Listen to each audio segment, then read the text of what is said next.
Okey, Assalamualaikum. Okey, yang duk tunggu exhaust EFI. Exhaust EFI Ricleo. Okey, kat tangan saya ni dah sampai sampel yang terakhir lah. Sebab barang kilang dah post.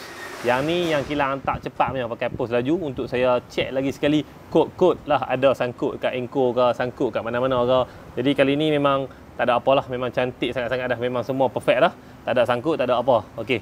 Lah jom kita tengok kat saiz dia dulu. Okey, kat tangan saya ni dapat dua saiz ya.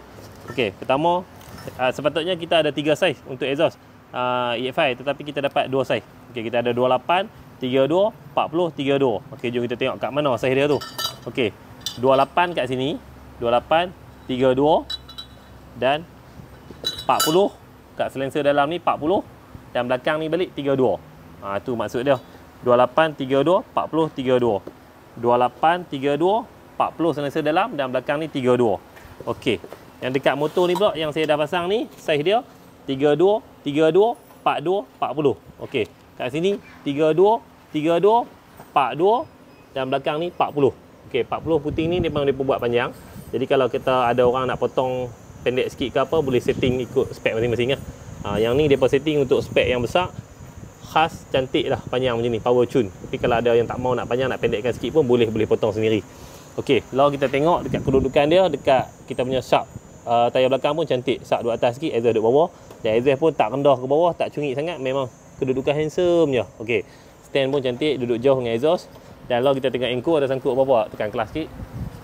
Okey dah. Nampak Enco jarak ni jauh, sini jauh. Tu, tak ada sangkut apa lah no. Langsung tak ada sangkut apa, ngam. Okey. Lepas tu, okey, macam spek ni kita buat exhaust jenis slip on. Okey, depan ni kita boleh slip on macam tu. Jadi kalau kita head block kita ke depan sikit pun, kita boleh tarik sikit. Kalau head block kita spacer tak tebal apa, kita ke dalam dan dia akan masuk lagi. So tak perlulah kita nak pergi buat bracket lain ke, nak ubah lubang bracket semua, exhaust tak sampai kepada tak. Boleh PMP terus dekat EFI, 2 valve ataupun 4 valve cun, tak ada masalah apa. Kedudukan pun semua cukup handsome. Okey no? Jom lah kita start sikit. Tapi exhaust ni tak ada stok lah lagi, hampa jangan duk ingat ada stok. Sebab yang ni untuk kita test yang terakhir punya. Okey.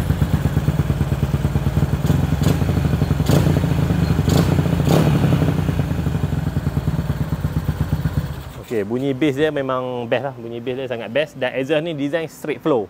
Exhaust memang design straight flow. Keluar power cow punya. Kita bukan buat back pressure ni, kita buat straight flow. Straight flow memang bunyi best, power sedia maklum lah no? Motor-motor yang kita duk test GPS EFI tinggi-tinggi tu pakai spek exhaust Ricleo ni lah. So kita ada type 1, type 2, type 3. Nanti betul-betul dah sampai baru saya review sekali lagi saiz ketiga ni. Lah saya cuma review 2 saiz saja. Kita ada lagi 1 saiz. Kita ada type 1, type 2, type 3 untuk EFI. Harga macam biasa lah. Siap macam ni mesti murah punya. Ngam.